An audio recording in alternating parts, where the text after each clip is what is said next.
cermat pada kepercayaan, legenda, cerita turun-temurun, dan mitos. Perkenankanlah kami memohon maaf apabila dalam pembahasan ini terdapat hal yang berseberangan dengan keilmuan dan keyakinan yang telah dipercaya secara turun-temurun. Metode pembahasan kami murni berdasarkan lini masa sejarah sebaran penduduk awal Nusantara, analisa peristiwa-peristiwa sejarah terkait, dan rangkuman hasil penelitian para ilmuwan, sejarawan, dan budayawan. Suku Aceh adalah salah satu dari beberapa suku-suku yang berasal dari Provinsi Nanggro Aceh Darussalam yang secara fisik penduduk aslinya sangat beragam. Karena itu untuk dapat memahami secara garis besar asal-usul suku Aceh, selain merujuk pada sejarah lini masa sebaran penduduk Nusantara, ada faktor lain yang patut dipahami pula, termasuk juga lokasi Aceh yang strategis, serta peristiwa-peristiwa sejarah yang terjadi di Aceh pada masa lampau. Merujuk pada sejarah lini masa sebaran penduduk Nusantara, tanah Aceh diyakini secara berjenjang didatangi oleh kaum Australopapuan dan kaum Melanesia yang berasal dari Afrika, serta disusul oleh kaum Austroasiatik yang diyakini berasal dari kawasan Asia. Keberadaan ketiga kaum awal ini di tanah Aceh tidak terlepas dari posisi Aceh yang secara geografis berfungsi sebagai kawasan pintu masuk ke wilayah Nusantara yang berada di belahan utara, baik itu pada saat masih terdapatnya paparan Sunda, maupun setelah Pulau Sumatera terbentuk. Ketiga kaum penduduk awal ini adalah kaum nomaden, yang secara mayoritas hidup berkelompok berdasarkan satu garis keturunan, menempati hunian sederhana, atau gua-gua alam di areal pesisir. Mereka belum mengenal aktivitas bercocok tanam, dikarenakan mereka hidup secara berpindah-pindah tempat, mengikuti sumber makanan yang tersedia di alam. Namun jika kita melihat ciri-ciri kebudayaan Aceh saat ini, serta tidak ditemukannya jejak keberadaan Australopapuan dan Melanesia, maka bisa dipastikan kedua kaum ini bukanlah leluhur awal suku Aceh, atau yang melahirkan peradaban dan kebudayaan awal di sana. Hal ini dapat dikaitkan dengan bukti sejarah yang terdapat di Gua Eklentie, yang berada di Aceh Besar. Berdasarkan temuan dan penelitian para ilmuwan, pada setidaknya 7.000 tahun yang silam, kawasan Aceh dilanda peristiwa tsunami yang sangat besar. Maka secara hipotesa bisa dikatakan, peristiwa tsunami tersebut memusnahkan sebagian besar penduduk awal kawasan Aceh ini, termasuk menghapus jejak-jejak keberadaan mereka di sana. Sementara keberadaan orang Austroasiatik yang cenderung tinggal di daerah pedalaman dan dataran tinggi, tidak terlalu terpengaruh oleh bencana alam besar tersebut. Hipotesa ini selaras dengan kerangka purba yang ditemukan di Ceruk Mendale Aceh Tengah, yang hasil analisanya menunjukkan bahwa kerangka tersebut milik dari orang yang berasal dari Asia Daratan, sekitar wilayah Vietnam, Myanmar, dan Thailand. Selain itu jejak-jejak sejarah purba lainnya yang ditemukan di Aceh, seperti kapak batu, alat-alat dari tulang dan kerang, adalah peralatan khas kebudayaan Hoabin. Temuan jejak sejarah tersebut semakin menguatkan bahwa hanyalah orang Austroasiatik yang tinggal di daerah pedalaman dan daerah tinggi sajalah yang tersisa, akibat dari peristiwa tsunami purba yang melanda Aceh. Hal ini dapat dikaitkan pula dengan hikayat turun-temurun suku Aceh yang mengisahkan bahwa leluhur awal mereka adalah orang Mante, yang notabene merupakan keturunan orang-orang Austroasiatik kuno yang tinggal di daerah pedalaman Aceh. Setidaknya 500 tahun sebelum Masehi, kawasan Aceh didatangi orang Austronesia dari kawasan selatan Sumatera. Sesuai dengan sejarah lini masa sebaran penduduk Nusantara, kaum Austronesia ini datang ke kawasan Nusantara melalui jalur Sulawesi, Kalimantan, Jawa, dan menuju Sumatera. Hal ini dapat dilihat dari rumah adat Aceh yang berbentuk rumah panggung, khas Austronesia, yang sekaligus sebagai penanda keberadaan kaum ini di Aceh. Kaum Austronesia ini kemudian hidup berbaur dengan kaum berbudaya Hoabin, yang akhirnya melahirkan generasi baru dengan kebudayaan baru pula, hasil saling serap dari masing-masing kelompok. Jejak keberadaan dan kebudayaan mereka dapat ditemukan pada situs Embang, yang terletak di Gredong Pase, Aceh Utara. Situs megalitik yang ada di sana mengindikasikan keberadaan sebuah peradaban yang menggabungkan budaya Hoabin dan Austronesia. Hingga dapat ditarik sebuah kesimpulan, bahwa peradaban Aceh kuno berasal dari Aceh Tengah, kemudian menyebar hingga ke pesisir timur Aceh, dan akhirnya masuk ke wilayah Aceh Besar. Generasi baru hasil percampuran yang berada di Aceh Tengah inilah yang kelak diduga sebagai cikal bakal dari leluhur orang Gayo.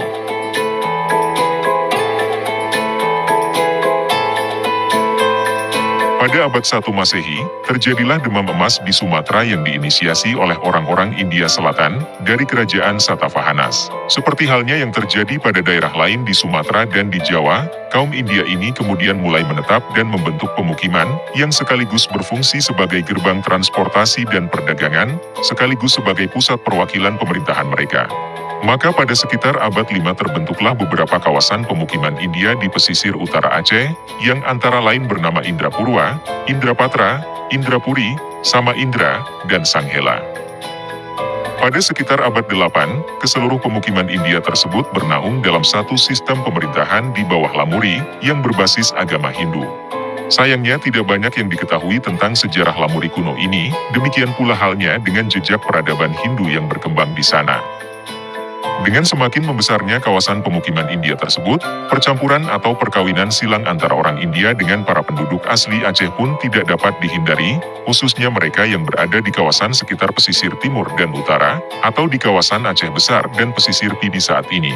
Maka mulai saat itu, sebagian gen dan kebudayaan Aceh mulai dipengaruhi oleh gen dan kebudayaan India.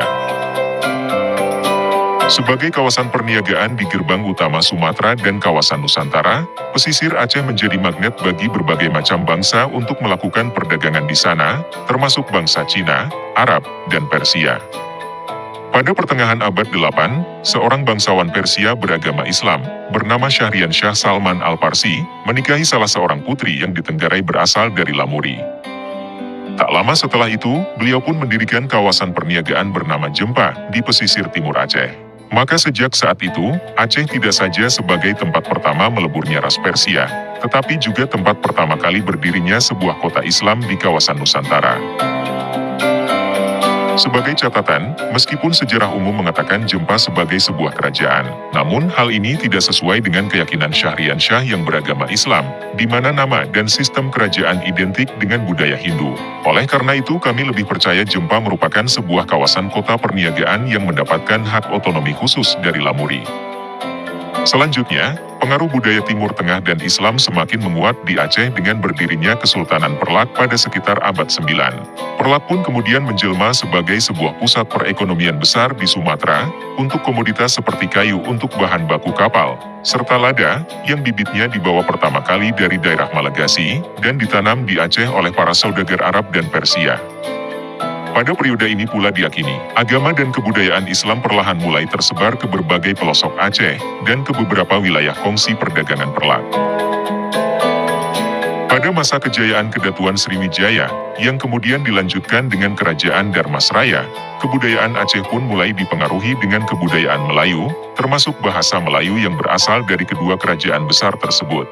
Hal ini ditandai dengan migrasi orang-orang Melayu yang kemudian menetap di lembah Sungai Tamiang, dan menjadi cikal bakal lahirnya suku Tamiang di Aceh. Sebagai catatan, menurut Dr. Adli Abdullah seorang pakar sejarah Aceh, bahasa Melayu merupakan bahasa pengantar yang berlaku di Aceh hingga sekitar abad 19. Pada masa Kesultanan Aceh, bahasa Melayu juga diperlakukan sebagai bahasa ilmu pengetahuan yang lazim dipakai oleh para sastrawan, agamawan, ilmuwan, dan berbagai profesi lainnya dalam karya-karya mereka. Sastrawan Aceh pula lah yang pertama kali menggabungkan abjad Melayu dan Arab dalam bentuk abjad Jawi, yang sangat populer digunakan dari penghujung abad 13 hingga abad 19, termasuk pertama kali digunakan untuk menerjemahkan kitab suci Al-Quran ke dalam bahasa Melayu. Menurut Adli pula, bahasa Aceh yang ada saat ini, awalnya merupakan bahasa yang digunakan pada kalangan istana, dan baru digunakan secara luas pada abad 19, atau setelah runtuhnya Kesultanan Aceh Darussalam. Kemudian pada saat Darmasraya dan berlanjut pada masa VOC, kawasan Aceh juga didatangi oleh orang-orang Minangkabau, yang kemudian menetap di kawasan sekitar Melaboh dan Lembah Krueng Senagan.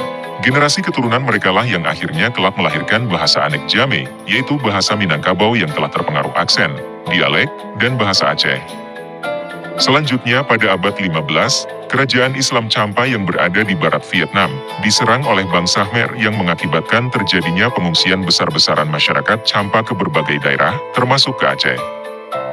Pembauran masyarakat Champa di Aceh bukanlah suatu hal yang sukar, mengingat persamaan budaya dan agama Islam yang mereka anut, serta kesamaan budaya Hwabin yang merupakan bagian dari budaya leluhur Champa dan Aceh. Maka di Tenggarai pada masa ini pula lah banyak kosakata Champa diadopsi ke bahasa Aceh, yang pada saat itu secara mayoritas berbahasa Melayu. Pada abad 15 ini pula bangsa Portugis untuk pertama kalinya datang di Aceh untuk berdagang. Namun lambat laun, sebagian dari para pelaut Portugis ini memutuskan untuk menetap dan berbaur dengan penduduk Aceh yang berada di wilayah Lamno. Oleh karena itu, tidaklah mengherankan jika kita melihat keberadaan orang Aceh saat ini yang berprofil bangsa Eropa.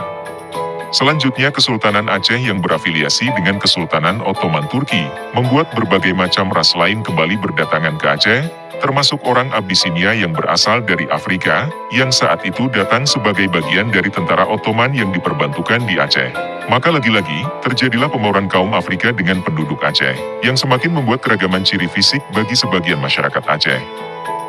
Di sisi lain, pada beberapa abad sebelumnya, sebagian masyarakat yang berada di pesisir timur dan Aceh Tengah juga mendapatkan pengaruh kebudayaan kerajaan Nagur yang notabene berasal dari Simalungun, serta kerajaan Aru yang berasal dari Karo. Oleh karenanya, bagi sebagian besar masyarakat mempercayai bahwa suku Batak juga merupakan salah satu leluhur orang Aceh. Selain itu, keberadaan bangsa Cina yang telah menetap di daerah Aceh sejak sekitar abad 7, juga telah menjadi bagian yang tak terpisahkan dari masyarakat Aceh. Bahkan terdapat cerita legenda Aceh, yang mengisahkan seorang bangsawan wanita Cina berparas cantik, bernama Siang Lian Qi, atau yang lebih dikenal dengan nama Putroneng. Akibat tingginya tingkat keragaman, Aceh sering dianalogikan sebagai sebuah singkatan dari Arab, Cina, Eropa, dan Hindia, untuk menggambarkan keberagaman leluhur orang Aceh, yang memang terdiri dari berbagai macam ras, etnis, budaya, dan bangsa. Dalam historiografi Aceh, tercatat beberapa kerajaan dan kesultanan berdiri secara silih berganti di Aceh. Pada sekitar abad 17, Aceh menjadi sangat besar saat Kesultanan Aceh Darussalam dipimpin oleh Sultan Iskandar Muda. Pada masa itu, wilayah Aceh hampir menguasai seluruh pulau Sumatera, bahkan sampai ke beberapa wilayah di semenanjung Malaysia. Secara otomatis, pada masa itu orang Aceh dan pengaruh kebudayaan Aceh juga turut tersebar ke beberapa wilayah Sumatera, sebagian Thailand, Malaysia, dan Singapura. Maka terjadilah kembali percampuran gen bagi sebagian orang Aceh dengan suku-suku ataupun etnis-etnis yang berada di wilayah-wilayah tersebut. Akibat dari begitu banyaknya pengaruh gen serta budaya dari berbagai macam ras, bangsa, suku, dan etnis, maka Sultan Iskandar Muda pun menetapkan adat Makuta Alam yang dirumuskan berdasarkan bahasa Aceh, agama Islam, dan adat istiadat untuk memperjelas identitas orang Aceh dan sekaligus berfungsi sebagai pengikat kesatuan budaya dan kebangsaan. Maka sejak saat itu, terbentuklah identitas orang Aceh yang jati diri dan budayanya tidak bisa dilepaskan dari Islam. Jadi tidaklah mengherankan jika Aceh sering dikatakan sebagai Serambi Mekah, tempat di mana agama dan budaya Islam tumbuh dan berkembang, dan Islam pula yang menjadi dasar adat istiadat dan tradisi yang hidup di Aceh.